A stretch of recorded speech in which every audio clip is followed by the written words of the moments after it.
Hello friends, welcome to brothers finance and good evening. ಇವತ್ತಿನ ದಿನ stock ಮಾರ್ಕೆಟಲ್ಲಿ ಬೆಳಿಗ್ಗೆಯಿಂದ ಸಂಜೆವರೆಗೂ ಏನು ನಡೆದಿದೆ ಮತ್ತೆ ನಾಳೆ ನಮ್ಮ ಮಾರ್ಕೆಟ್ ಯಾವ ಥರ ಇರ್ಬೋದು ಅಂತ ಈ ವಿಡಿಯೋದಲ್ಲಿ ಮಾತಾಡ್ಕೊಳ್ಳೋಣ. ಇವತ್ತಿನ ಮಾರ್ಕೆಟ್ ವಿಷಯಕ್ಕೆ ಬಂದರೆ ಸೆನ್ಸೆಕ್ಸ್ 355 ಪಾಯಿಂಟ್ಸ್ ಗೇನ್ ಆಗಿ 81,904 ಅಲ್ಲಿ ಕ್ಲೋಸ್ ಆಗಿದೆ.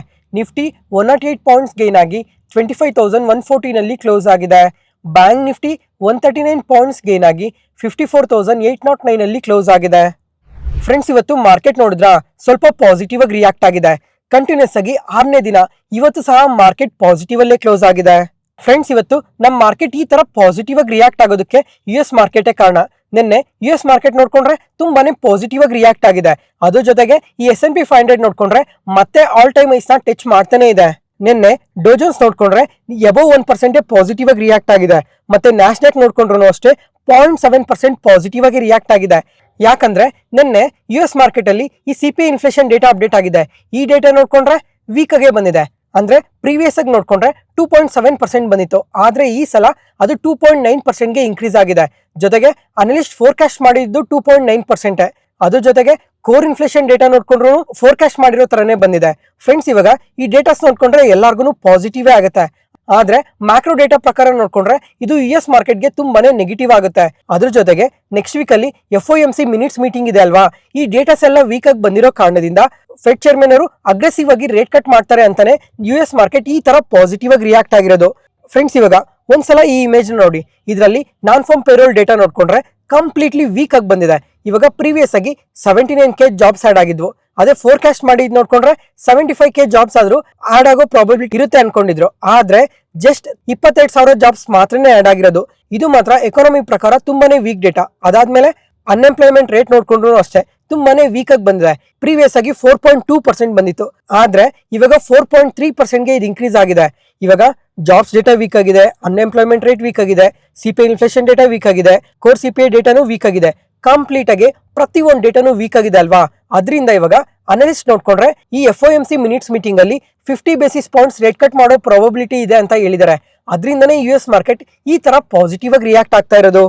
ಫ್ರೆಂಡ್ಸ್, ಇವಾಗ ಈ FOMC ಮಿನಿಟ್ಸ್ ಮೀಟಿಂಗ್ ಅಲ್ಲಿ 50 ಬೇಸಿಸ್ ಪಾಯಿಂಟ್ಸ್ ರೇಟ್ ಕಟ್ ಮಾಡಲಿಲ್ಲ ಅಂದ್ರೂ ಅಟ್ಲೀಸ್ಟ್ 25 ಬೇಸಿಸ್ ಪಾಯಿಂಟ್ಸ್ ಆದ್ರೂ ರೇಟ್ ಕಟ್ ಮಾಡೋ ಚಾನ್ಸಸ್ ಜಾಸ್ತಿನೇ ಇದೆ. ಯಾಕಂದ್ರೆ ಈ ಡೇಟಾಸ್ ಎಲ್ಲ ಕಂಪ್ಲೀಟ್ ಆಗಿ ವೀಕ್ ಆಗಿ ಬಂದಿದೆ ಅಲ್ವಾ. ಅದರಿಂದ 25 ಬೇಸಿಸ್ ಪಾಯಿಂಟ್ಸ್ ರೇಟ್ ಕಟ್ ಮಾಡೋ ಚಾನ್ಸಸ್ ಇದೆ ಅಂತ. ಅದ್ರ ಜೊತೆಗೆ ಇವಾಗ ಈ CPI ಇನ್ಫ್ಲೇಷನ್ ಡೇಟಾ ಏನಿದೆ ಇವು ಕೂಡ ಕಂಪ್ಲೀಟ್ ಆಗಿ ವೀಕ್ ಆಗಿ ಬಂದಿದಾವಲ್ವಾ. ಇದಕ್ಕೆ ಮೇನ್ ರೀಸನ್ ಏನು ಅಂತಂದ್ರೆ ಈ ಜಾಬ್ ಅಡಿಷನ್ ತುಂಬಾನೇ ಕಮ್ಮಿ ಆಗಿದಾವಲ್ವಾ. ಅದರಿಂದ ಪರ್ಚೇಸಿಂಗ್ ಪವರ್ ಕಮ್ಮಿ ಆಗಿದೆ. ಆ ಕಾರಣದಿಂದ ಮಾತ್ರನೇ ಇನ್ಫ್ಲೇಷನ್ ಈ ತರ ಇನ್ಕ್ರೀಸ್ ಆಗಿದೆ ಅಂತ ಅಪ್ಡೇಟ್ ಮಾಡಿದ್ದಾರೆ. ಅದ್ರ ಜೊತೆಗೆ ಇವಾಗ US ಅಲ್ಲಿ ನೋಡ್ಕೊಂಡ್ರೆ ಈ ಪ್ರಾಡಕ್ಟ್ ಕಾಸ್ಟ್ ಏನಿದೆ ಈ ಪ್ರಾಡಕ್ಟ್ ಕಾಸ್ಟ್ ಕೂಡ ತುಂಬಾನೇ ಇನ್ಕ್ರೀಸ್ ಆಗಿದೆ ಅಲ್ವಾ. ಅಂದ್ರೆ ರೀಸೆಂಟ್ ಟೈಮ್ ಅಲ್ಲಿ ಡೊನಾಲ್ಡ್ ಟ್ರಂಪ್ ಅವರು ಟ್ಯಾರಿಫ್ ಹಾಕಿರೋ ಕಾರಣದಿಂದ ಈ ಬೇರೆ ಬೇರೆ ದೇಶದಿಂದ ಏನೇನ್ ಪ್ರಾಡಕ್ಟ್ಸ್ ಬರ್ತಾ ಇದಾವೆ ಆ ಪ್ರಾಡಕ್ಟ್ ಕಾಸ್ಟ್ ಎಲ್ಲ ತುಂಬಾ ಇನ್ಕ್ರೀಸ್ ಆಗಿರೋ ಕಾರಣದಿಂದ ಇನ್ಫ್ಲೇಷನ್ ಕೂಡ ಈ ತರ ಇನ್ಕ್ರೀಸ್ ಆಗಿರ್ಬೋದು ಅಂತ ಅನ್ಕೊಂತೀನಿ. ಮತ್ತೆ ಇವಾಗ ಅನಲಿಸ್ಟ್ ಈ ತರ 50 ಬೇಸಿಸ್ ಪಾಯಿಂಟ್ಸ್ ರೇಟ್ ಕಟ್ ಮಾಡ್ತೀವಿ ಅಂತ ಎಸ್ಟಿಮೇಟ್ ಮಾಡ್ತಾ ಇದ್ರಲ್ವಾ. ಅದರಿಂದ ಇವತ್ತು ಗೋಲ್ಡ್ ಅಂಡ್ ಸಿಲ್ವರ್ ನೋಡಿದ್ರ ತುಂಬಾನೇ ಪಾಸಿಟಿವ್ ಆಗಿ ರಿಯಾಕ್ಟ್ ಆಗಿದ್ದಾವೆ. ಇವತ್ತು ಸಿಲ್ವರ್ ನೋಡ್ಕೊಂಡ್ರೆ ಮತ್ತೆ ಆಲ್ ಟೈಮ್ ಐಸ್ ನ ಟಚ್ ಮಾಡಿದೆ. ಇವಾಗ ಪರ್ ಕೆಜಿ ನೋಡ್ಕೊಂಡ್ರೆ 132,000ಕ್ಕೆ ರೀಚ್ ಆಗಿದೆ. ಇವತ್ತೊಂದೇ ದಿನ ನೋಡ್ಕೊಂಡ್ರು ಎಬೋ 3% ಪಾಸಿಟಿವ್ ಆಗಿ ರಿಯಾಕ್ಟ್ ಆಗಿದೆ. ನೆಕ್ಸ್ಟ್ ಅದಾದ್ಮೇಲೆ ಫ್ರೆಂಡ್ಸ್, ಇವಾಗ ಇಂಡಿಯಾ ಮತ್ತೆ US ರಿಲೇಟೆಡ್ ಆಗಿ ಈ ಟ್ರೇಡ್ ಟೆನ್ಷನ್ಸ್ ಏನಿದಾವೆ ಇದು ಪ್ರತಿದಿನ ಕಮ್ಮಿ ಆಗ್ತಾ ಬರ್ತಾ ಇದೆ ಅಂತ ಪ್ರತಿಯೊಬ್ರು ಸ್ಟೇಟ್ಮೆಂಟ್ ನ ಮಾಡ್ತಾನೆ ಇದಾರೆ. ಇವಾಗ ನಿನ್ನೆ ನೋಡ್ಕೊಂಡ್ರೆ ಕಾಮರ್ಸ್ ಮಿನಿಸ್ಟರ್ ಅವರು ಸ್ಟೇಟ್ಮೆಂಟ್ಸ್ ಮಾಡಿದ್ರು. ಅದರಿಂದ ಡೊನಾಲ್ಡ್ ಟ್ರಂಪ್ ಅವರು ಸ್ಟೇಟ್ಮೆಂಟ್ಸ್ ಮಾಡಿದ್ರು. ಇವತ್ತು ನೋಡ್ಕೊಂಡ್ರೆ US ಅಂಬಾಸಿಡರ್ ಅವರು ಕೂಡ ಇದೇ ತರ ಸ್ಟೇಟ್ಮೆಂಟ್ಸ್ ಮಾಡಿದ್ದಾರೆ. ಅದರಿಂದ ಮೇಜರ್ ಆಗಿ ಇವಾಗ ಯಾವುದೇ ತರ ಟ್ರೇಡ್ ಟೆನ್ಷನ್ ಇಲ್ಲ ಅಂತ ಅನ್ಕೊಂತೀವಿ. ನೋಡೋಣ ಕಮಿಂಗ್ ಟೈಮ್ ಅಲ್ಲೂ ಈ ಟ್ರೇಡ್ ರಿಲೇಟೆಡ್ ಆಗಿ ಯಾವ ತರ ಅಪ್ಡೇಟ್ಸ್ ಬರ್ತವೆ ಅಂತ. ಅದ್ರ ಜೊತೆಗೆ ನಾವು ಪ್ರತಿದಿನ ಮಾತಾಡ್ಕೊಂತಾನೆ ಬಂದ್ವಿ. ಇವಾಗ ಇಂಡಿಯಾ ನೋಡ್ಕೊಂಡ್ರೆ ತುಂಬಾ ಕಂಟ್ರೀಸ್ ಜೊತೆ ಎಲ್ಲ ಈ ಫ್ರೀ ಟ್ರೇಡ್ ಅಗ್ರಿಮೆಂಟ್ಸ್ ಎಲ್ಲ ನಡೀತಾ ಇದಾವಲ್ವಾ. ಇದು ಕೂಡ ನಮ್ಮ ಮಾರ್ಕೆಟ್ಗೆ ಪಾಸಿಟಿವ್ ಆಗುತ್ತೆ. ನೆಕ್ಸ್ಟ್ ಅದಾದ್ಮೇಲೆ ಫ್ರೆಂಡ್ಸ್, ನಮ್ಮ ಮಾರ್ಕೆಟ್ ಕ್ಲೋಸ್ ಆದ್ಮೇಲೆ ಇವತ್ತು ಇಂಡಿಯನ್ ಇನ್ಫ್ಲೇಷನ್ ಡೇಟಾ ಕೂಡ ಅಪ್ಡೇಟ್ ಆಗಿದೆ. ಇವಾಗ ಅನಲಿಸ್ಟ್ ಎಸ್ಟಿಮೇಷನ್ ಪ್ರಕಾರ ನೋಡ್ಕೊಂಡ್ರೆ 2.1% ಬರುತ್ತೆ ಅಂತ ಎಸ್ಟಿಮೇಟ್ ಮಾಡಿದ್ರು. ಆದ್ರೆ ಇವಾಗ 2.07% ಬಂದಿದೆ. ಇದು ಕೂಡ ನಮ್ಮ ಮಾರ್ಕೆಟ್ಗೆ ತುಂಬಾನೇ ಪಾಸಿಟಿವ್ ಆಗುತ್ತೆ. ಅದ್ರ ಜೊತೆಗೆ ಈ ವೀಕೆಂಡ್ ಅಲ್ಲಿ ನೋಡ್ಕೊಂಡ್ರೆ ಈ ಟ್ರೇಡ್ ರಿಲೇಟೆಡ್ ಆಗ್ಲಿ ಅಥವಾ ಈ ರಷ್ಯಾ ಉಕ್ರೇನ್ ಟೆನ್ಷನ್ಸ್ ಏನಾದ್ರು ಬರ್ಲಿಲ್ಲ ಅಂದ್ರೆ ನಮ್ಮ ಮಾರ್ಕೆಟ್ ಸೋಮವಾರ ಕೂಡ ಸ್ವಲ್ಪ ಪಾಸಿಟಿವ್ ಆಗಿ ರಿಯಾಕ್ಟ್ ಆಗೋ ಚಾನ್ಸಸ್ ಜಾಸ್ತಿನೇ ಇರುತ್ತೆ. ನೋಡೋಣ ಈ ವೀಕೆಂಡ್ ಅಲ್ಲಿ ಏನಾದ್ರು ನಮ್ಮ ಮಾರ್ಕೆಟ್ ರಿಲೇಟೆಡ್ ಆಗಿ ನೆಗೆಟಿವ್ ಅಪ್ಡೇಟ್ಸ್ ಏನಾದ್ರು ಬರ್ತಾವಾ ಇಲ್ವಾ ಅಂತ. ಏನೂ ಬರ್ಲಿಲ್ಲ ಅಂದ್ರೆ ನಮ್ಮ ಮಾರ್ಕೆಟ್ ಸೋಮವಾರ ಕೂಡ ಇದೇ ತರ ಪಾಸಿಟಿವ್ ಆಗಿ ರಿಯಾಕ್ಟ್ ಆಗೋ ಚಾನ್ಸಸ್ ಜಾಸ್ತಿನೇ ಇರುತ್ತೆ. ಅದ್ರ ಜೊತೆಗೆ ಮುಂದಿನ ಬುಧವಾರ ನೋಡ್ಕೊಂಡ್ರೆ FOMC ಮಿನಿಟ್ಸ್ ಮೀಟಿಂಗ್ ಇದೆ ಅಲ್ವಾ. ಆ ಕಾರಣದಿಂದ ಕೂಡ ನಮ್ಮ ಮಾರ್ಕೆಟ್ ಪಾಸಿಟಿವ್ ಆಗಿ ರಿಯಾಕ್ಟ್ ಆಗೋ ಚಾನ್ಸಸ್ ಜಾಸ್ತಿನೇ ಇರುತ್ತೆ. ನೋಡೋಣ ಕಮಿಂಗ್ ಟೈಮಲ್ಲಿ ಇನ್ನ ಯಾವ್ಯಾವ ತರ ಡೇಟಾಸ್ ಅಪ್ಡೇಟ್ ಆಗ್ತವೆ ಅಂತ. ಈ ತರ ಕಾಂಪ್ಲಿಕೇಟೆಡ್ ಇನ್ಫಾರ್ಮೇಶನ್ ಎಲ್ಲ ಸಿಂಪ್ಲಿಫೈ ಮಾಡಿ ನಿಮ್ಮ ಮುಂದೆ ತರ್ತಾ ಇದೀವಲ್ಲ.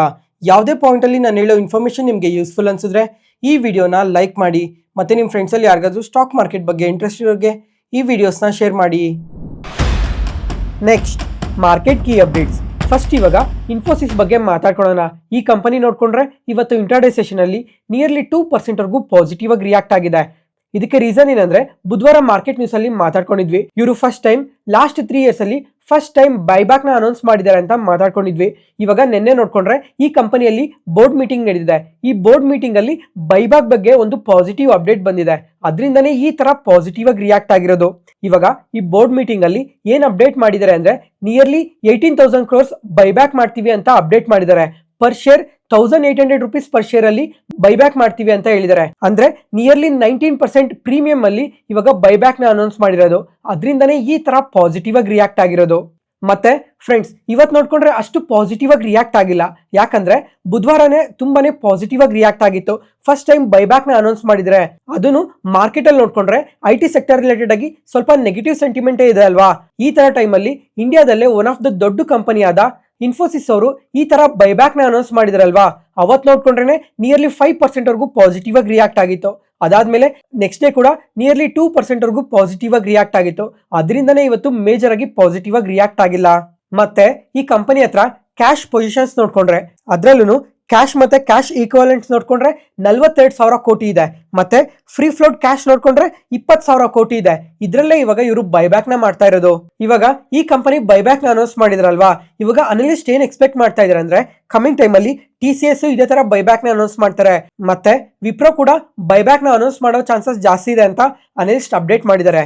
ಮತ್ತೆ ಫ್ರೆಂಡ್ಸ್ ಇವಾಗ ನೆಕ್ಸ್ಟ್ ವೀಕ್ ಅಲ್ಲಿ ನೋಡ್ಕೊಂಡ್ರೆ FOMC ಮಿನಿಟ್ಸ್ ಮೀಟಿಂಗ್ ಇದೆ ಅಲ್ವಾ, ಆಗ್ಲೇ ಮಾತಾಡ್ಕೊಂಡಂಗೆ ಈ ಮಿನಿಟ್ಸ್ ಮೀಟಿಂಗ್ ಅಲ್ಲಿ 50 ಬೇಸಿಸ್ ಪಾಯಿಂಟ್ಸ್ ರೇಟ್ ಕಟ್ ಮಾಡೋ ಪ್ರಾಬಬಿಲಿಟಿ ಕೂಡ ತುಂಬಾನೇ ಜಾಸ್ತಿ ಇದೆ ಅಂತ ಅನಲಿಸ್ಟ್ ಹೇಳ್ತಾ ಇದ್ದಾರೆ.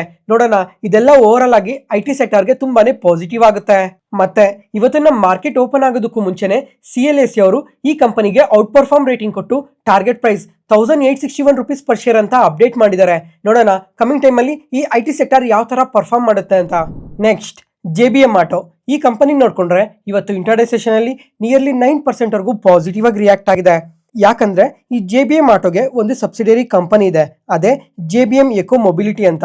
ಈ ಕಂಪನಿಗೆ IFS ಇಂಟರ್ನ್ಯಾಷನಲ್ ಫಿನಾನ್ಸ್ ಕಾರ್ಪೊರೇಷನ್ ಇಂದ 100 million ಇನ್ವೆಸ್ಟ್ ಮಾಡಿದ್ದಾರೆ. ಈ ಕಂಪನಿಯಲ್ಲಿ 100 million ಅಂದ್ರೆ ಸುಮಾರು 830 ಕೋಟಿ ಇನ್ವೆಸ್ಟ್ ಮಾಡಿದ್ದಾರೆ.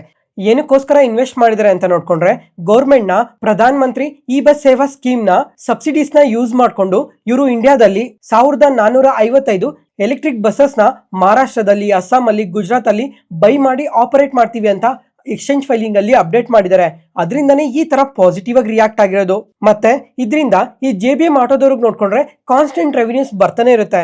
ಅದ್ರ ಜೊತೆಗೆ ಇವಾಗ IFC ಅವರು ಇನ್ವೆಸ್ಟ್ ಮಾಡಿದ್ರಲ್ಲ, ಅವ್ರಿಗೂ ಸಹ ಇದರಿಂದ ಕಾನ್ಸ್ಟೆಂಟ್ ಆಗಿ ರೆವಿನ್ಯೂಸ್ ಬರ್ತಾನೆ ಇರುತ್ತೆ. ಮತ್ತೆ ಇವಾಗ ಈ ಮೈನ್ ಸಿಟೀಸ್ ಏನಿದಾವೆ, ಈ ಮೈನ್ ಸಿಟೀಸ್ ಅಲ್ಲೆಲ್ಲ ಪೊಲ್ಯೂಷನ್ಸ್ ತುಂಬಾನೇ ಜಾಸ್ತಿ ಇರುತ್ತಲ್ವಾ. ಇವಾಗ ನಿಯರ್ಲಿ 1,400 ಬಸ್ಸಸ್ ನ ಲಾಂಚ್ ಮಾಡ್ತಾ ಇದಾರೆ ಅಂದ್ರೆ ಅದರಿಂದ ತುಂಬಾನೇ ಪೊಲ್ಯೂಷನ್ ಕಂಟ್ರೋಲ್ ಕೂಡ ಆಗುತ್ತೆ. ಅದರಿಂದ ಓವರ್ ಆಲ್ ಆಗಿದ್ದು ಎಲ್ಲಾರ್ಗು ಪಾಸಿಟಿವ್ ಆಗುತ್ತೆ ಅಂತ ಮೆನ್ಷನ್ ಮಾಡಿದ್ದಾರೆ. ನೆಕ್ಸ್ಟ್ ಅದಾದ್ಮೇಲೆ ಫ್ರೆಂಡ್ಸ್ ಇವತ್ತು BSE ಅವ್ರು ನೋಡ್ಕೊಂಡ್ರೆ ಈ ಪೆನ್ನಿ ಸ್ಟಾಕ್ಸ್ ರಿಲೇಟೆಡ್ ಆಗಿ ಅವೇರ್ನೆಸ್ ನ ತಂದಿದ್ದಾರೆ. ಫ್ರೆಂಡ್ಸ್ ಮಾರ್ಕೆಟ್ ಅಲ್ಲಿ ಪ್ರತಿಯೊಬ್ರು ಇನ್ವೆಸ್ಟ್ ಮಾಡ್ತಾನೆ ಇರ್ತೀರಲ್ವಾ, ಯಾವುದೇ ಕಾರಣಕ್ಕೂ ಈ ಇನ್ಫಾರ್ಮೇಶನ್ ಮಿಸ್ ಮಾಡಕ್ ಹೋಗ್ಬೇಡಿ, ಪ್ರತಿಯೊಂದನ್ನು ಕ್ಲಿಯರ್ ಆಗಿ ಕೇಳಿಸ್ಕೊಳ್ಳಿ. ಇವಾಗ BSE ಅವ್ರು ನೋಡ್ಕೊಂಡ್ರೆ ಒಂದು ಸ್ಪ್ರೈಟ್ ಆಗ್ರೋ ಅನ್ನೋ ಒಂದು ಕಂಪನಿನ ಹೈಲೈಟ್ ಮಾಡ್ತಾ ಇದ್ದಾರೆ. ಇವಾಗ ಈ ಕಂಪನಿ ಶೇರ್ ಪ್ರೈಸ್ ನೋಡ್ಕೊಂಡ್ರೆ ₹1.5 ಹತ್ರ ಟ್ರೇಡ್ ಆಗ್ತಾ ಇದೆ. ಇವತ್ತು ನೋಡ್ಕೊಂಡ್ರೆ ನಿಯರ್ಲಿ 5% ವರೆಗೂ ಪಾಸಿಟಿವ್ ಆಗಿ ರಿಯಾಕ್ಟ್ ಆಗಿದೆ. ಮತ್ತೆ ಒಂದ್ಸಲ ಈ ಕಂಪನಿಯಲ್ಲಿ ಟ್ರೇಡಿಂಗ್ ವಾಲ್ಯೂಮ್ಸ್ ನೋಡಿ, ಇಲ್ಲಿ ನೋಡ್ಕೊಂಡ್ರೆ 1,00,000, 2,00,000, 50,00,000 ವಾಲ್ಯೂಮ್ಸ್ ವರ್ಗು ಈ ಕಂಪನಿಯಲ್ಲಿ ಬೈ ಮಾಡ್ತಾನೆ ಇದ್ದಾರೆ. ಇವಾಗ ಈ ಕಂಪನಿ ಮಾರ್ಕೆಟ್ ಕ್ಯಾಪ್ ನೋಡ್ಕೊಂಡ್ರೆ 163 ಕೋಟಿ ಇದೆ. ಈ ತರ ಕಂಪನಿಯಲ್ಲಿ ಇಷ್ಟೊಂದು ಹೈ ವಾಲ್ಯೂಮ್ಸ್ ಅಲ್ಲಿ ಬೈ ಮಾಡ್ತಾ ಇದಾರಲ್ವಾ, ಏನಾದ್ರೂ ಈ ಕಂಪನಿ ರಿಲೇಟೆಡ್ ಆಗಿ ಪಾಸಿಟಿವ್ ಅಪ್ಡೇಟ್ಸ್ ಇದೆಯಾ ಅಂದ್ರೆ ಏನೂ ಇಲ್ಲ. ಆದ್ರೆ ಲಾಸ್ಟ್ 1 week ಅಲ್ಲಿ ನೋಡ್ಕೊಂಡ್ರೆ ನಿಯರ್ಲಿ 14% ವರೆಗೂ ಪಾಸಿಟಿವ್ ಆಗಿ ರಿಯಾಕ್ಟ್ ಆಗಿದೆ. ಅದಾದ್ಮೇಲೆ ಲಾಸ್ಟ್ 1 month ಅಲ್ಲಿ ನೋಡ್ಕೊಂಡ್ರೆ ಯಾವುದೇ ತರ ಪಾಸಿಟಿವ್ ಆಗಿ ರಿಯಾಕ್ಟ್ ಆಗಿಲ್ಲ. ಮತ್ತೆ ಫ್ರೆಂಡ್ಸ್ ಇವಾಗ ಲಾಸ್ಟ್ 3 months ಅಲ್ಲಿ, 6 months ಅಲ್ಲಿ, 1 year ಅಲ್ಲಿ ಒಂದ್ಸಲ ನೋಡಿ ಈ ಕಂಪನಿ ನೋಡ್ಕೊಂಡ್ರೆ ಕಂಟಿನ್ಯೂಸ್ ಆಗಿ ಫಾಲ್ ಆಗ್ತಾನೆ ಇದೆ. ಇವಾಗ ಲಾಸ್ಟ್ 6 months ಅಲ್ಲಿ ನೋಡ್ಕೊಂಡ್ರೆ 70% ಫಾಲ್ ಆಗಿದೆ. ಲಾಸ್ಟ್ 1 year ಅಲ್ಲಿ ನೋಡ್ಕೊಂಡ್ರೆ 90% ಫಾಲ್ ಆಗಿದೆ. ಒಂದ್ಸಲ ಈ ಕಂಪನಿ ಚಾರ್ಟ್ ಪ್ಯಾಟರ್ನ್ ನೋಡಿ, ಒಂದ್ಸಲ ತುಂಬಾನೇ ಬಿದ್ದೋಗ್ತದೆ, ಇನ್ನೊಂದ್ಸಲ ತುಂಬಾನೇ ಪಾಸಿಟಿವ್ ಆಗಿ ಗ್ರೋ ಆಗಿ ಆಲ್ ಟೈಮ್ ಹೈಸ್ ನ ಟಚ್ ಮಾಡುತ್ತೆ, ಮತ್ತೆ ಫಾಲ್ ಆಗೋಗ್ತದೆ. ಫ್ರೆಂಡ್ಸ್ ಇದೆಲ್ಲ ನೋಡ್ಕೊಂಡ್ರೆ ಯಾವ ತರ ಅನ್ಸುತ್ತೆ ಗೊತ್ತಾ? ಈ ತರ ಕಂಪನೀಸ್ ನ ಆದಷ್ಟು ಅವಾಯ್ಡ್ ಮಾಡಿ. ಯಾಕಂದ್ರೆ ಈ ಕಂಪನೀಸ್ ಅಲ್ಲೆಲ್ಲ ಮ್ಯಾನಿಪುಲೇಷನ್ಸ್ ನಡೀತಾ ಇರುತ್ತೆ. ಈ ತರ ಮ್ಯಾನಿಪುಲೇಷನ್ಸ್ ಅಲ್ಲಿ ಯಾರು ಟ್ರಾಪ್ ಆಗ್ತಾರೆ ಅಂದ್ರೆ ರಿಟೇಲ್ ಇನ್ವೆಸ್ಟರ್ಸ್ ಟ್ರಾಪ್ ಆಗ್ತಾರೆ. ಯಾಕೆ ಅಂತ ಒಂದು ಸಿಂಪಲ್ ಎಕ್ಸಾಂಪಲ್ ಕೊಡ್ತೀನಿ ನೋಡಿ. ಇವಾಗ ಈ ಕಂಪನಿ ನೋಡ್ಕೊಂಡ್ರೆ ಲಾಸ್ಟ್ 1 ವೀಕ್ ಅಲ್ಲಿ 13% ಪಾಸಿಟಿವ್ ಆಗಿ ರಿಯಾಕ್ಟ್ ಆಗಿದೆ ಅಲ್ವಾ? ಅದಕ್ಕೂ ಮುಂಚೆನೆ ಈ ಬಿಗ್ ಪ್ಲೇಯರ್ಸ್ ಆಗ್ಲಿ ಅಥವಾ ಮ್ಯಾನಿಪುಲೇಟರ್ಸ್ ಆಗ್ಲಿ ಹೈ ವಾಲ್ಯೂಮ್ಸ್ ಅಲ್ಲಿ ಬೈ ಮಾಡ್ತಾರೆ. ಅಂದ್ರೆ ಒಂದು 10 ಕೋಟಿ 50 ಕೋಟಿ 100 ಕೋಟಿಯಲ್ಲಿ ಈ ಕಂಪನೀಸ್ ಅಲ್ಲಿ ಇನ್ವೆಸ್ಟ್ ಮಾಡ್ತಾರೆ. ಆ ತರ ಇನ್ವೆಸ್ಟ್ ಮಾಡ್ತಿದ್ದಂಗೆನೆ ಈ ಕಂಪನಿ ಶೇರ್ ಪ್ರೈಸ್ ಆಟೋಮೆಟಿಕ್ ಆಗಿ ತುಂಬಾ ಪಾಸಿಟಿವ್ ಆಗಿ ರಿಯಾಕ್ಟ್ ಆಗುತ್ತೆ. ಅದಾದ್ಮೇಲೆ ಈ ಸೋಷಿಯಲ್ ಮೀಡಿಯಾ ಪ್ಲಾಟ್ಫಾರ್ಮ್ಸ್ ಅಲ್ಲೆಲ್ಲ ಈ ಕಂಪನಿನ ಪ್ರಮೋಟ್ ಮಾಡ್ತಾರೆ. ಈ ಕಂಪನಿಯಲ್ಲಿ ಇನ್ವೆಸ್ಟ್ ಮಾಡಿದ್ರೆ ನೆಕ್ಸ್ಟ್ 1 ವೀಕ್ ಅಲ್ಲಿ ನಿಮ್ ತುಂಬಾ ಪಾಸಿಟಿವ್ ಆಗಿ ರಿಯಾಕ್ಟ್ ಆಗುತ್ತೆ. ಇವಾಗ ₹1 ಇರೋದು ₹5 ಆಗುತ್ತೆ, ₹10 ಆಗುತ್ತೆ. ಈ ತರ ಎಲ್ಲ ಸೋಷಿಯಲ್ ಮೀಡಿಯಾ ಪ್ಲಾಟ್ಫಾರ್ಮ್ಸ್ ಅಲ್ಲಿ ಪ್ರಮೋಟ್ ಮಾಡ್ತಾರೆ. ಆ ತರ ಪ್ರಮೋಟ್ ಮಾಡಿದಾಗ ಈ ರಿಟೇಲ್ ಇನ್ವೆಸ್ಟರ್ಸ್ ಏನಿರ್ತಾರೆ, ರಿಟೇಲ್ ಇನ್ವೆಸ್ಟರ್ಸ್ ಈ ಕಂಪನೀಸ್ ಅಲ್ಲಿ ಇನ್ವೆಸ್ಟ್ ಮಾಡೋದಕ್ಕೆ ಬರ್ತಾರೆ. ಆ ಇನ್ವೆಸ್ಟ್ ಮಾಡಿದಾಗ ಆಟೋಮೆಟಿಕ್ ಆಗಿ ಇವಾಗ ಪಬ್ಲಿಕ್ ಮನಿ ಅಲ್ವಾ, ತುಂಬಾ ಜನ ನೋಡಿ ತುಂಬಾ ಇನ್ವೆಸ್ಟ್ ಮಾಡಿದಾಗ ಶೇರ್ ಪ್ರೈಸ್ ಆಟೋಮೆಟಿಕ್ ಆಗಿ ಇನ್ನ ತುಂಬಾ ಪಾಸಿಟಿವ್ ಆಗಿ ರಿಯಾಕ್ಟ್ ಆಗುತ್ತೆ. ಆ ತರ ರಿಯಾಕ್ಟ್ ಆದಾಗ ಈ ಬಿಗ್ ಪ್ಲೇಯರ್ಸ್ ಏನಿರ್ತಾರೆ ಕರೆಕ್ಟ್ ಆಗಿ ಆ ಟೈಮಲ್ಲಿ ಈ ಕಂಪನಿಯಿಂದ ಎಕ್ಸಿಟ್ ಆಗೋಗ್ತಾರೆ. ಎಕ್ಸಿಟ್ ಆಗೋಗ್ತಿದಂಗೆ ಶೇರ್ ಪ್ರೈಸ್ ಆಟೋಮೆಟಿಕ್ ಆಗಿ ಫಾಲ್ ಆಗೋಗುತ್ತೆ. ಅವಾಗ ನೆಕ್ಸ್ಟ್ ಡೇ ಇಂದ ಪ್ರತಿಯೊಬ್ರು ಎಕ್ಸಿಟ್ ಆಗೋಕ್ ನೋಡ್ತಾರೆ. ಅವಾಗ ಸರ್ಕ್ಯೂಟ್ ಲಾಕ್ ಅಂದ್ರೆ ನೆಗೆಟಿವ್ ಆಗಿ ಸರ್ಕ್ಯೂಟ್ ಲಾಕ್ ಆಗ್ತಾ ಇರುತ್ತೆ. ಇವಾಗ ರಿಟೇಲ್ ಇನ್ವೆಸ್ಟರ್ಸ್ ಎಕ್ಸಿಟ್ ಆಗೋಕ್ಕೂ ಆಗಲ್ಲ. ದಿನ ಕ್ಯಾಪಿಟಲ್ ಲಾಸ್ ಆಗ್ತಾನೆ ಇರುತ್ತೆ. ಅವಾಗ ರಿಟೇಲ್ ಇನ್ವೆಸ್ಟರ್ಸೇ ಟ್ರಾಪ್ ಆಗ್ತಾರೆ. ಅದಕ್ಕೋಸ್ಕರ ಆದಷ್ಟು ಈ ತರ ಕಂಪನೀಸ್ನ ಆದಷ್ಟು ಅವಾಯ್ಡ್ ಮಾಡಿ. ಎಕ್ಸಾಂಪಲ್ ಇವಾಗ ಈ ಪೆನ್ನಿ ಸ್ಟಾಕ್ಸ್ ಇರ್ತಾವಲ್ವಾ, ₹1 ₹2 ₹5 ಈ ತರ ಕಂಪನೀಸ್ ಅಲ್ಲಿ ಯಾವುದೇ ಕಾರಣಕ್ಕೂ ಇನ್ವೆಸ್ಟ್ ಮಾಡಕ್ ಹೋಗ್ಬೇಡಿ. ಲಾಂಗ್ ಟರ್ಮ್ ಅಲ್ಲಿ ಅಂದ್ರೆ ನೆಕ್ಸ್ಟ್ 1 or 2 years ಅಲ್ಲಿ ಈ ಕಂಪನಿ ₹50 ಇಂದ ₹100 ಹೋಗುತ್ತೆ, ₹100 ಇಂದ ₹500 ಹೋಗುತ್ತೆ ಅಂತ ಈ ಸೋಷಿಯಲ್ ಮೀಡಿಯಾ ಪ್ಲಾಟ್ಫಾರ್ಮ್ಸ್ ಅಲ್ಲಿ ನೀವು ತುಂಬಾನೇ ನೋಡಿರ್ತೀರಾ. ಅದಕ್ಕೋಸ್ಕರ ಈ ತರ ಬೈ ರೆಕಮೆಂಡೇಶನ್ ನ ಯಾವುದೇ ಕಾರಣಕ್ಕೂ ನೋಡಕ್ ಹೋಗ್ಬೇಡಿ. ಅದ್ರ ಜೊತೆಗೆ ಇವಾಗ ನಿಮ್ ಪೋರ್ಟ್ಫೋಲಿಯೋದಲ್ಲಿ ನೋಡ್ಕೊಂಡ್ರು ಯಾವ್ದಾದ್ರು ಈ ತರ ಕಂಪನೀಸ್ ಇದ್ರೆ ಒಂದ್ಸಲ ಕಂಪ್ಲೀಟ್ ಆಗಿ ಅನಾಲಿಸಿಸ್ ಮಾಡಿ. ಈ ಕಂಪನಿ ಮಾರ್ಕೆಟ್ ಕ್ಯಾಪ್ ಏನಿದೆ, ಇವರು ಬಿಸ್ನೆಸ್ ನ ಏನ್ ಮಾಡ್ತಾರೆ, ಪ್ರಮೋಟರ್ಸ್ ಯಾರಿದ್ದಾರೆ, ಇವಾಗ FIS ಇನ್ವೆಸ್ಟ್ ಮಾಡಿದಾರಾ, DIS ಇನ್ವೆಸ್ಟ್ ಮಾಡಿದಾರಾ ಅಂತ ಪ್ರತಿ ಒಂದನ್ನು ಚೆಕ್ ಮಾಡಿ. ಅಥವಾ ಇವ್ರು ಯಾರನ್ನು ಇನ್ವೆಸ್ಟ್ ಮಾಡಿಲ್ಲ ಅಂದ್ರೆ ಆದಷ್ಟು ಬೇಗ ಆ ತರ ಕಂಪನೀಸ್ ಇಂದ ಎಕ್ಸಿಟ್ ಆಗೋಗಿ. ಮತ್ತೆ ಫ್ರೆಂಡ್ಸ್, ಈ ವಾಟ್ಸಪ್ ಗ್ರೂಪ್ ಅಲ್ಲಿ ಬರೋ ಟಿಪ್ಸ್ ನ, ಈ ಟೆಲಿಗ್ರಾಮ್ ಟಿಪ್ಸ್ ನ, ಅದ್ರ ಜೊತೆಗೆ ಈ ಇನ್ಸ್ಟಾಗ್ರಾಮ್ ಅಲ್ಲಿ ಬರೋ ಟಿಪ್ಸ್ ನ ಯಾವುದೇ ಕಾರಣಕ್ಕೂ ನಂಬಕ್ ಹೋಗ್ಬೇಡಿ. ಕ್ಲೀನ್ ಆಗಿ ಪ್ರಾಪರ್ ಆಗಿ ಅನಾಲಿಸಿಸ್ ಮಾಡಿ ಇನ್ವೆಸ್ಟ್ ಮಾಡಿ. ಅಥವಾ ಈ ಅನಾಲಿಸಿಸ್ ಮಾಡಕ್ ಆಗ್ಲಿಲ್ಲ ಅಂದ್ರೆ ಆದಷ್ಟು ಮ್ಯೂಚುವಲ್ ಫಂಡ್ ಕಡೆ ಬನ್ನಿ. ಮ್ಯೂಚುವಲ್ ಫಂಡ್ ಅಲ್ಲಿ ಲಾಂಗ್ ಟರ್ಮ್ ಅಲ್ಲಿ ಇನ್ವೆಸ್ಟ್ ಮಾಡಿದ್ರೆ ನಿಮ್ ಪೋರ್ಟ್ಫೋಲಿಯೋಸ್ ತುಂಬಾನೇ ಪಾಸಿಟಿವ್ ಆಗಿ ಗ್ರೋ ಆಗೋ ಚಾನ್ಸಸ್ ಜಾಸ್ತಿನೇ ಇರುತ್ತೆ. ಇವಾಗ ನಾನು ಹೇಳೋದು ಬಿಟ್ಟಾಕಿ ಇವಾಗ ನೀವೇ ಒಂದ್ಸಲ ಚೆಕ್ ಮಾಡಿ. ಈ ಮ್ಯೂಚುವಲ್ ಫಂಡ್ಸ್ ಲಾಸ್ಟ್ 1 year ಅಲ್ಲಿ, ಲಾಸ್ಟ್ 3 years ಅಲ್ಲಿ, ಲಾಸ್ಟ್ 5 years ಅಲ್ಲಿ ಯಾವ ತರ ರಿಟರ್ನ್ಸ್ ಕೊಟ್ಟಿದೆ ಅಂತ ನೀವೇ ಚೆಕ್ ಮಾಡಿ. ಆದಷ್ಟು ಸ್ಟಾಕ್ ಮಾರ್ಕೆಟ್ ಬಗ್ಗೆ ಐಡಿಯಾ ಇಲ್ಲ ಅಂತ ಅಂದ್ರೆ ಮ್ಯೂಚುವಲ್ ಫಂಡ್ಸ್ ಕಡೆ ಮೂವ್ ಆಗಿ. ಮತ್ತೆ ಆದಷ್ಟು ಈ ಪೆನ್ನಿ ಸ್ಟಾಕ್ಸ್ ನ ಅವಾಯ್ಡ್ ಮಾಡಿ. ನೆಕ್ಸ್ಟ್ NBCC ಈ ಕಂಪನಿ ಆದ್ರೆ ಇವತ್ತಿನ ಮಾರ್ಕೆಟ್ ಓಪನಿಂಗ್ ಟೈಮ್ ಅಲ್ಲಿ ಸ್ವಲ್ಪ ಪಾಸಿಟಿವ್ ಆಗಿ ರಿಯಾಕ್ಟ್ ಆಗಿದೆ. ಯಾಕಂದ್ರೆ ಈ ರಾಜಸ್ಥಾನ್ ಗೌರ್ಮೆಂಟ್ ಜೊತೆ ಒಂದು MOU ಸೈನ್ ಮಾಡ್ಕೊಂಡಿದೀವಿ ಅಂತ ಅಪ್ಡೇಟ್ ಮಾಡಿದ್ದಾರೆ. ಏನಕ್ಕೋಸ್ಕರ ಅಂತ ಅಂದ್ರೆ ಈ ಜೈಪುರ್ ಇಂಟರ್ನ್ಯಾಷನಲ್ ಏರ್ಪೋರ್ಟ್ ಹತ್ರ ರಾಜಸ್ಥಾನ್ನ ಮಂಟಪಂನ ಡೆವಲಪ್ ಮಾಡೋದಕ್ಕೆ ಅಂತ ಅಪ್ಡೇಟ್ ಮಾಡಿದ್ದಾರೆ. ಇದು ಈ ಪ್ರಾಜೆಕ್ಟ್ ಟೋಟಲ್ ವರ್ತ್ ನೋಡ್ಕೊಂಡ್ರೆ 3700 ಕೋಟಿ ಅಂತ ಕೂಡ ಹೇಳಿದ್ದಾರೆ. ಮತ್ತೆ ನೆಕ್ಸ್ಟ್ 30 months ಅಲ್ಲಿ ಈ ಪ್ರಾಜೆಕ್ಟ್ ಕಂಪ್ಲೀಟ್ ಆಗ್ಬೇಕು ಅಂತ ಕೂಡ ಅಪ್ಡೇಟ್ ಮಾಡಿದ್ದಾರೆ. ನೆಕ್ಸ್ಟ್ ಅದಾದ್ಮೇಲೆ ಫ್ರೆಂಡ್ಸ್, ಇವತ್ತು ಈ VLR ಲಾಜಿಸ್ಟಿಕ್ಸ್ ನೋಡಿದ್ರಾ, ಇಂಟರ್ಡೇ ಸೆಷನ್ ಅಲ್ಲಿ ಅಬೌಟ್ 2% ಪಾಸಿಟಿವ್ ಆಗಿ ರಿಯಾಕ್ಟ್ ಆಗಿದೆ. ಯಾಕಂದ್ರೆ ಈ ಮೋತಿಲಾಲ್ ಓಸ್ವಾಲ್ ಅವ್ರು ನೋಡ್ಕೊಂಡ್ರೆ ಈ VLR ಲಾಜಿಸ್ಟಿಕ್ಸ್ ಗೆ ಬೈ ರೇಟಿಂಗ್ ಕೊಟ್ಟು ಟಾರ್ಗೆಟ್ ಪ್ರೈಸ್ ₹350 ಪರ್ ಶೇರ್ ಅಂತ ಅಪ್ಡೇಟ್ ಮಾಡಿದ್ದಾರೆ. ಅಂದ್ರೆ ನಿನ್ನೆ ಕ್ಲೋಸಿಂಗ್ ಇಂದ ನೋಡ್ಕೊಂಡ್ರೆ 30% ಅಪ್ಸೈಡ್ ಪೊಟೆನ್ಶಿಯಲ್ ಇದೆ ಅಂತ ಹೇಳ್ತಾ ಇರೋದು. ಇವಾಗ ಈ ಮೋತಿಲಾಲ್ ಓಸ್ವಾಲ್ ಅವರು ಈ ತರ ಪಾಸಿಟಿವ್ ರೇಟಿಂಗ್ ನ ಕೊಡೋದಕ್ಕೆ ರೀಸನ್ ಏನ್ ಹೇಳ್ತಾ ಇದಾರೆ ಅಂತ ಅಂದ್ರೆ, ಇವಾಗ ಇಂಡಿಯಾದಲ್ಲಿ ರೀಸೆಂಟ್ ಆಗಿ ನಮ್ ಗೌರ್ಮೆಂಟ್ ಈ GST ಅಲ್ಲಿ ಸ್ವಲ್ಪ ಚೇಂಜಸ್ ನ ತಂದಿದಾರಲ್ವಾ. ಅಂದ್ರೆ ಪ್ರತಿ ಸೆಕ್ಟರ್ ಅಲ್ಲೂ GST ನ ಕಮ್ಮಿ ಮಾಡಿದಾರೆ. ಅದರಿಂದ ಕಮಿಂಗ್ ಟೈಮ್ ಅಲ್ಲಿ ಕನ್ಸಂಪ್ಷನ್ ಅನ್ನೋದು ತುಂಬಾನೇ ಇನ್ಕ್ರೀಸ್ ಆಗುತ್ತೆ. ಅದರಿಂದ ಈ ಲಾಜಿಸ್ಟಿಕ್ ರಿಲೇಟೆಡ್ ಆಗಿ ಯಾರ್ಯಾರು ವರ್ಕ್ ಮಾಡ್ತಾ ಇದ್ರೋ ಅವ್ರಿಗಂತೂ ಇದು ತುಂಬಾ ಪಾಸಿಟಿವ್ ಆಗುತ್ತೆ ಅಂತ ಹೇಳಿದ್ದಾರೆ. ಅದ್ರಲ್ಲೂ VLR ಲಾಜಿಸ್ಟಿಕ್ಸ್ಗೆ ಇದು ಇನ್ನ ಪಾಸಿಟಿವ್ ಆಗುತ್ತೆ ಅಂತ ಹೇಳಿದ್ದಾರೆ. ಹೆಂಗಂದ್ರೆ ಫ್ರೆಂಡ್ಸ್, ಇವಾಗ ಈ ಕಂಪನೀಸ್ ಏನಿದಾವೆ, ಈ ಕಂಪನೀಸ್ ಮ್ಯಾನುಫ್ಯಾಕ್ಚರ್ ಮಾಡ್ತಾರಲ್ವಾ, ಕಂಪನೀಸ್ ಮ್ಯಾನುಫ್ಯಾಕ್ಚರ್ ಮಾಡಿ ಅಲ್ಲಿಂದ ಪ್ರತಿ ಸ್ಟೇಜ್ ಅಲ್ಲೂ ಮುಂದೆ ಬರ್ಬೇಕಲ್ವಾ. ಪ್ರತಿ ಸ್ಟೇಜ್ ಅಲ್ಲೂ ಬಂದು ಅದು ಎಂಡ್ ಅಲ್ಲಿ ಕಸ್ಟಮರ್ಗೆ ರೀಚ್ ಆಗ್ಬೇಕು. ಆ ತರ ರೀಚ್ ಆಗ್ಬೇಕು ಅಂದ್ರೆ ಇಲ್ಲಿ ಮಧ್ಯದಲ್ಲಿ ಲಾಜಿಸ್ಟಿಕ್ಸ್ ಅನ್ನೋದು ತುಂಬಾನೇ ಇಂಪಾರ್ಟೆಂಟ್ ಆಗಿರುತ್ತೆ. ಇದು ಎಲ್ಲಾ ಸೆಕ್ಟರ್ಗೂ ಇದು ಲಾಜಿಸ್ಟಿಕ್ಸ್ ತುಂಬಾನೇ ಇಂಪಾರ್ಟೆಂಟ್ ಆಗಿರುತ್ತೆ. ಇವಾಗ GST ನ ಕಮ್ಮಿ ಮಾಡಿರೋದ್ರಿಂದ ಇಂಡಿಯಾದಲ್ಲಿ ಕನ್ಸಂಪ್ಷನ್ ತುಂಬಾನೇ ಇನ್ಕ್ರೀಸ್ ಆಗುತ್ತೆ. ಅದರಿಂದ ಲಾಜಿಸ್ಟಿಕ್ಸ್ಗೆ ಪಾಸಿಟಿವ್ ಆಗುತ್ತೆ ಅಂತ ಮೆನ್ಷನ್ ಮಾಡಿದ್ದಾರೆ. ಮತ್ತೆ ಈ VLR ಲಾಜಿಸ್ಟಿಕ್ಸ್ ಹತ್ರ ನೋಡ್ಕೊಂಡ್ರೆ ಟೋಟಲ್ ಆಗಿ 5949 ಟ್ರಕ್ಸ್ ಇದಾವೆ ಅಂತ ಮೆನ್ಷನ್ ಮಾಡಿದ್ದಾರೆ. ಅದ್ರ ಜೊತೆಗೆ ಇವ್ರು ಟೋಟಲ್ ಕೆಪಾಸಿಟಿ ನೋಡ್ಕೊಂಡ್ರೆ 80,000 ಟನ್ಸ್ ಇದೆ ಅಂತ ಅಪ್ಡೇಟ್ ಮಾಡಿದ್ದಾರೆ. ಮತ್ತೆ ಈ ಮೋತಿಲಾಲ್ ಓಸ್ವಾಲ್ ಅವರು ಇನ್ನೊಂದು ಪಾಯಿಂಟ್ ನ ಕೂಡ ಮೆನ್ಷನ್ ಮಾಡಿದ್ದಾರೆ.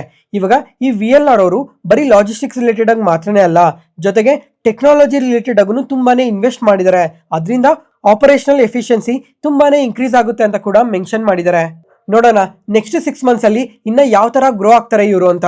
ಮತ್ತೆ ಫ್ರೆಂಡ್ಸ್, ಈ VRL ಕಂಪನಿ ಏನಿದೆ ಇದು ಕರ್ನಾಟಕಕ್ಕೆ MA ಕಂಪನಿ, ಯಾಕಂದ್ರೆ ಇದು ಕರ್ನಾಟಕದ ಕಂಪನಿ. ಅದಕ್ಕೋಸ್ಕರ ಈ ಕಂಪನಿ ಪ್ರಮೋಟರ್ ಮತ್ತೆ ಓನರ್ ಆದ ವಿಜಯ್ ಶಂಕೇಶ್ವರ್ ಇದ್ರಲ್ವಾ, ಇವ್ರು ನೋಡ್ಕೊಂಡ್ರೆ 1975ರಲ್ಲಿ ಈ ಲಾಜಿಸ್ಟಿಕ್ ಬಿಸ್ನೆಸ್ಗೆ ಎಂಟರ್ ಆದ್ರು. ಅದನ್ನು ಒಂದು ಸಿಂಗಲ್ ಟ್ರಕ್ ಇಂದ ಎಂಟರ್ ಆದ್ರು. ಇವತ್ತು ನೋಡ್ಕೊಂಡ್ರೆ ನಿಯರ್ಲಿ 6000 ಟ್ರಕ್ ಇದೆ.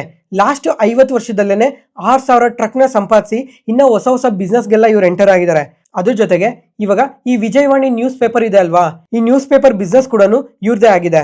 ಮತ್ತೆ ಫ್ರೆಂಡ್ಸ್, ಇವಾಗ ಈ ಇನ್ಫಾರ್ಮೇಶನ್ ಮುಂಚೆನೆ ಗೊತ್ತಿದ್ರೆ ಒಂದ್ಸಲ ಕಮೆಂಟ್ ಸೆಕ್ಷನ್ ಅಲ್ಲಿ ಕಮೆಂಟ್ ಮಾಡಿ. Next, travel food services. ಈ ಕಂಪನಿ ಆದ್ರೆ ರೀಸೆಂಟ್ ಆಗಿ ನಮ್ಮ ಮಾರ್ಕೆಟ್ಗೆ ಲಿಸ್ಟ್ ಆಯ್ತು. ಇವಾಗ ಫಸ್ಟ್ ಈ ಕಂಪನಿ ಬಿಸ್ನೆಸ್ ಬಗ್ಗೆ ಮಾತಾಡ್ಕೊಳ್ಳೋಣ. ಇವರು ಈ ಏರ್ಪೋರ್ಟ್ ಅಲ್ಲಿ ಈ QSR ನ ಮತ್ತೆ ಲಾಂಜ್ ಸರ್ವಿಸಸ್ ನ ಪ್ರೊವೈಡ್ ಮಾಡ್ತಾರೆ. ಈ QSR ಸೆಕ್ಟರ್ ಅಲ್ಲೇನೆ ಇವ್ರಿಗೆ 26% ಮಾರ್ಕೆಟ್ ಶೇರ್ ನ ಹೋಲ್ಡ್ ಮಾಡ್ತಾ ಇದ್ದಾರೆ. ಅದಾದ್ಮೇಲೆ ಈ ಡೊಮೆಸ್ಟಿಕ್ ಏರ್ಪೋರ್ಟ್ ಲಾಂಚ್ ಸೆಕ್ಟರ್ ಅಲ್ಲಿ ನೋಡ್ಕೊಂಡ್ರೆ 45% ಮಾರ್ಕೆಟ್ ಶೇರ್ ನ ಹೋಲ್ಡ್ ಮಾಡ್ತಾ ಇದ್ದಾರೆ. ಮತ್ತೆ ಈ ತರ ಪಾಸಿಟಿವ್ ಆಗಿ ರಿಯಾಕ್ಟ್ ಆಗೋದಕ್ಕೆ ರೀಸನ್ ಏನು ಅಂತ ಅಂದ್ರೆ, ಇವಾಗ ಇವರು ಈ ಕೊಚ್ಚಿನ್ ಏರ್ಪೋರ್ಟ್ ಇದೆ ಅಲ್ವಾ, ಈ ಕೊಚ್ಚಿನ್ ಏರ್ಪೋರ್ಟ್ ಗುನು ಎಂಟರ್ ಆಗ್ತಾ ಇದೀವಿ ಅಂತ ಅಪ್ಡೇಟ್ ಮಾಡಿದ್ದಾರೆ. ಅದರಲ್ಲಿ F&B ಔಟ್ಲೆಟ್ಸ್ ನ, ಲಾಂಜ್ ಸರ್ವಿಸಸ್ ನ ಲೈಸೆನ್ಸ್ ಕೂಡ ಸಿಕ್ಕಿದೆ ಅಂತ ಹೇಳಿದ್ದಾರೆ. ಮತ್ತೆ ಈ ಲೈಸೆನ್ಸ್ ವ್ಯಾಲಿಡೇಷನ್ ಏನಿದೆ ಇದು 5 ಇಯರ್ಸ್ಗೆ ಸಿಕ್ಕಿದೆ. ಅದ್ರ ಜೊತೆಗೆ ಇನ್ನ 2 ಇಯರ್ಸ್ ಅಡಿಷನಲ್ ಆಗಿ ಇನ್ಕ್ರೀಸ್ ಮಾಡ್ಕೊಳ್ಳೋದಕ್ಕೂ ಕೂಡ ಇವ್ರಿಗೆ ಆಪ್ಷನ್ ಇದೆ ಅಂತ ಮೆನ್ಷನ್ ಮಾಡಿದ್ದಾರೆ. ಮತ್ತೆ ಫ್ರೆಂಡ್ಸ್, ಎಲ್ಲರೂ ಇದನ್ನ ನೆನ್ಪಿಟ್ಕೊಬೇಕಾಗಿರುತ್ತೆ. ಈ ಕೊಚ್ಚಿನ್ ಇಂಟರ್ನ್ಯಾಷನಲ್ ಏರ್ಪೋರ್ಟ್ ಅಲ್ಲಿ ಏನೋ ಇವ್ರಿಗೆ ಬಿಸ್ನೆಸ್ ಸೆಟಪ್ ಮಾಡೋದಕ್ಕೆ ಈ ಏರ್ಪೋರ್ಟ್ ಯಾವ ತರ ಇದೆ, ಎಷ್ಟು ಪ್ಯಾಸೆಂಜರ್ಸ್ ಓಡಾಡ್ತಾರೆ ಅನ್ನೋದು ತುಂಬಾನೇ ಮುಖ್ಯ ಆಗಿರುತ್ತೆ. ಇವಾಗ ಈ ಕೊಚ್ಚಿನ್ ಇಂಟರ್ನ್ಯಾಷನಲ್ ಏರ್ಪೋರ್ಟ್ ಏನಿದೆ ಇದು ಇಂಡಿಯಾದಲ್ಲೇನೆ 8th ಬಿಗ್ಗೆಸ್ಟ್ ಏರ್ಪೋರ್ಟ್ ಆಗಿದೆ. ಅದ್ರ ಜೊತೆಗೆ ಲಾಸ್ಟ್ 1 ಇಯರ್ ಅಲ್ಲಿ ನೋಡ್ಕೊಂಡ್ರೆ 11 ಮಿಲಿಯನ್ ಪ್ಯಾಸೆಂಜರ್ಸ್ ಟ್ರಾವೆಲ್ ಮಾಡಿದ್ದಾರೆ. 27 ಏರ್ಲೈನ್ಸ್ ಇಲ್ಲಿ ಆಪರೇಟ್ ಆಗ್ತವೆ ಅಂತ ಕೂಡ ಮೆನ್ಷನ್ ಮಾಡಿದ್ದಾರೆ. ಮತ್ತೆ ಈ ಏರ್ಪೋರ್ಟ್ ಅಲ್ಲಿ ನೋಡ್ಕೊಂಡ್ರೆ ಇನ್ನೊಂದು ವಿಶೇಷತೆ ಇದೆ. ಏನಂದ್ರೆ ಈ ಕಂಪ್ಲೀಟ್ ಆಗಿ ಈ ಏರ್ಪೋರ್ಟ್ ಅಲ್ಲಿ ಏನೇನು ಎಲೆಕ್ಟ್ರಿಸಿಟಿ ಬಳಸ್ತಾರೋ ಆ ಕಂಪ್ಲೀಟ್ ಎಲೆಕ್ಟ್ರಿಸಿಟಿ ಸೋಲಾರ್ ಎನರ್ಜಿಯಿಂದನೇ ಬರುತ್ತೆ. ಅದ್ರ ಜೊತೆಗೆ ಇದು ಪ್ರಪಂಚದಲ್ಲೇ ಮೊದಲನೇ ಏರ್ಪೋರ್ಟ್ ಈ ತರ ಕಂಪ್ಲೀಟ್ ಎಲೆಕ್ಟ್ರಿಸಿಟಿನ ಸೋಲಾರ್ ಇಂದ ಪ್ರೊಡ್ಯೂಸ್ ಮಾಡಿ ಯೂಸ್ ಮಾಡ್ತಾ ಇರೋದು. ಮತ್ತೆ ಫ್ರೆಂಡ್ಸ್, ನೀವ್ ಯಾರಾದ್ರೂ ಈ ಬೆಂಗಳೂರು ಏರ್ಪೋರ್ಟ್ ಇದೆ ಅಲ್ವಾ, ಅದ್ರಲ್ಲೂ ಟರ್ಮಿನಲ್ 2 ಇದೆ ಅಲ್ವಾ, ಈ ಟರ್ಮಿನಲ್ 2 ನ ನೀವ್ ಯಾರಾದ್ರೂ ಒಂದ್ಸಲ ನೋಡಿದ್ರೆ ಕಮೆಂಟ್ ಸೆಕ್ಷನ್ ಅಲ್ಲಿ ಕಮೆಂಟ್ ಮಾಡಿ ನಿಮ್ ಎಕ್ಸ್ಪೀರಿಯನ್ಸ್ ಯಾವ ತರ ಇದೆ ಅಂತ. ಜೊತೆಗೆ ಇದರಲ್ಲಿ ಏನು ವಿಶೇಷತೆ ಇದೆ ಅಂತ ಕೂಡ ಕಮೆಂಟ್ ಮಾಡಿ. ನೆಕ್ಸ್ಟ್ ಫ್ರೆಂಡ್ಸ್, ಇವತ್ತು ಮ್ಯಾಕ್ರೋಟೆಕ್ ಡೆವಲಪರ್ಸ್ ನೋಡಿದ್ರ ಸ್ವಲ್ಪ ಪಾಸಿಟಿವ್ ಆಗಿ ರಿಯಾಕ್ಟ್ ಆಗಿದೆ. ಯಾಕಂದ್ರೆ ಮಹಾರಾಷ್ಟ್ರ ಗೌರ್ಮೆಂಟ್ ಜೊತೆ ಒಂದು MOU ಸೈನ್ ಮಾಡ್ಕೊಂಡಿದ್ದಾರೆ. ಇದರಲ್ಲಿ green integrated data centre park ನ ಡೆವಲಪ್ ಮಾಡಬೇಕು ಅಂತ ಅಪ್ಡೇಟ್ ಮಾಡಿದ್ದಾರೆ. ಈ ಟೋಟಲ್ ಪ್ರಾಜೆಕ್ಟ್ ವ್ಯಾಲ್ಯೂ ನೋಡ್ಕೊಂಡ್ರೆ 30,000 ಕೋಟಿ. ಇದರಲ್ಲಿ ಸುಮಾರು 6,000 ಕೋಟಿ ಡೈರೆಕ್ಟ್ ಮತ್ತೆ ಇಂಡೈರೆಕ್ಟ್ ಜಾಬ್ಸ್ ಕೂಡ ಕ್ರಿಯೇಟ್ ಆಗುತ್ತೆ ಅಂತ ಅಪ್ಡೇಟ್ ಮಾಡಿದ್ದಾರೆ. ಫ್ರೆಂಡ್ಸ್, ಈ ಡೇಟಾ ಸೆಂಟರ್ ಕೆಪಾಸಿಟಿ ನೋಡ್ಕೊಂಡ್ರೆ 2 GW ಇದೆ. ಇದರಲ್ಲಿ ಈ ಡೇಟಾ ಸೆಂಟರ್ ನ ಡೊಮೆಸ್ಟಿಕ್ ಮತ್ತೆ ಇಂಟರ್ನ್ಯಾಷನಲ್ ಪ್ಲೇಯರ್ಸ್ ಕೂಡ ಯೂಸ್ ಮಾಡ್ಕೊಂತಾರೆ ಅಂತ ಆಂಟಿಸಿಪೇಟ್ ಮಾಡ್ತಾ ಇದ್ದಾರೆ. ಮತ್ತೆ ಫ್ರೆಂಡ್ಸ್, ನೆಕ್ಸ್ಟ್ 5 ಇಯರ್ಸ್ ಅಲ್ಲಿ ಈ ಡೇಟಾ ಸೆಂಟರ್ ರಿಲೇಟೆಡ್ ಆಗಿ ಯಾರ್ಯಾರು ಬಿಸ್ನೆಸ್ ಮಾಡ್ತಾ ಇದಾರೋ ಇವ್ರಿಗಂತೂ ತುಂಬಾನೇ ಒಳ್ಳೆ ಗ್ರೋತ್ ಇರುತ್ತೆ. ಯಾಕಂದ್ರೆ ಈ ಡೇಟಾ ಸೆಂಟರ್ಗೆ ನಮ್ಮ ಇಂಡಿಯಾದಲ್ಲಿ ತುಂಬಾನೇ ಹ್ಯೂಜ್ ಡಿಮ್ಯಾಂಡ್ ಕಾಣ್ತಾ ಇದೆ. ಅದರಿಂದ ಕಮಿಂಗ್ ಟೈಮಲ್ಲಿ ತುಂಬಾ ಪಾಸಿಟಿವ್ ಆಗಿ ಗ್ರೋ ಆಗೋ ಚಾನ್ಸಸ್ ಜಾಸ್ತಿನೇ ಇದೆ. ಇವತ್ತಿಗೆ ಅಪ್ಡೇಟ್ಸ್ ಮುಗೀತು. ಈ ವಿಡಿಯೋ ಇಷ್ಟ ಆದ್ರೆ ಲೈಕ್ ಮಾಡಿ, ಶೇರ್ ಮಾಡಿ, ಸಬ್ಸ್ಕ್ರೈಬ್ ಆಗಿ. ಮತ್ತೆ ನಾಳೆ ಹೊಸ ಸ್ಟಾಕ್ ಮಾರ್ಕೆಟ್ ನ್ಯೂಸ್ ಅನಾಲಿಸಿಸ್ ವಿಡಿಯೋಲಿ ಸಿಗೋಣ. ನಾನು ಹೇಳಿದ ಇನ್ಫಾರ್ಮೇಷನ್ ಅಲ್ಲಿ ಯಾವುದೇ ತರ ಡೌಟ್ ಇದ್ರೂ ಕಮೆಂಟ್ ಸೆಕ್ಷನ್ ಅಲ್ಲಿ ಕಮೆಂಟ್ ಮಾಡಿ. ಪ್ರತಿಯೊಂದು ಕಮೆಂಟ್ಗೂ ರಿಪ್ಲೈ ಕೊಡ್ತೀನಿ. Thank you.